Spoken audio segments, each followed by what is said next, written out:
All cheeses, mozzarella starts from milk.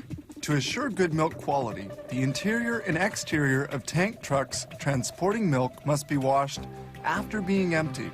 A tank such as this one can carry an average of 30,000 liters of raw milk at a temperature of 3 or 4 degrees centigrade.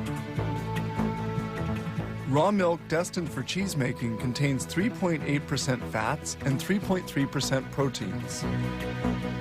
They store the milk and whey, a milk byproduct, in these immense silos, each with a capacity of 225,000 liters. This milk separator extracts surplus cream to adjust the percentage of fat according to the type of cheese to be made. Fabrication begins with this tank, which feeds the pasteurizer. Pasteurization sterilizes beverages which can easily ferment.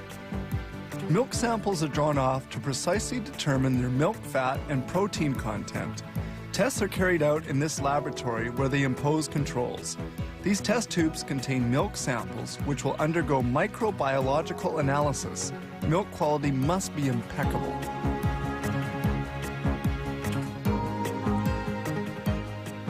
This is a curdler with a 25,000 liter capacity into which milk and other essential ingredients for making mozzarella are introduced, such as the enzyme rennet that curdles the milk. This mix must be well stirred and cooked. The agitators are used to cut the whey into little lumps. This step takes about 30 minutes. The temperature of the tanks depends on the type of cheese they're making. Agitators continue stirring the milk.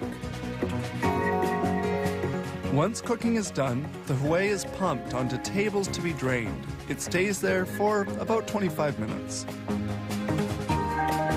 The solid and the liquid are now well separated.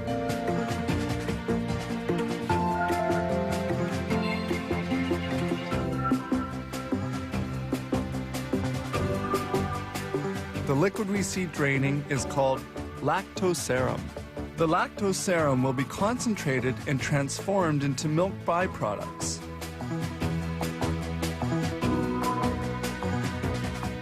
The water has been almost entirely extracted and the cheese particles are now sufficiently dry.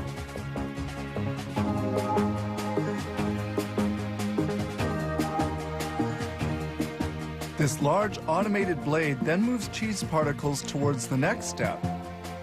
That is, toward the molder.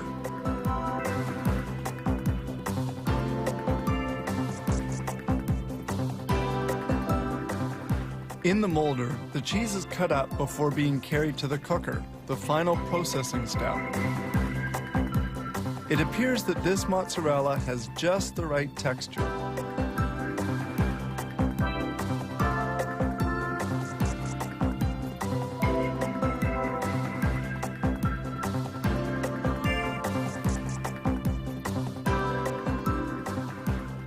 The cheese finally arrives at the molder, which will give it the proper shape. Each mold has a 2.5 kilo capacity and is rectangular. Brine, a salt solution, serves to cool as well as to salt the cheese blocks. The blocks are unmolded and fall into a brine tank.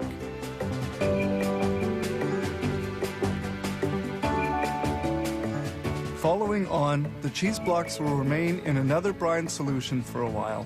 They are then carried by a conveyor towards another tank, where they will be immersed for 4 to 10 hours at a temperature of 2 degrees centigrade.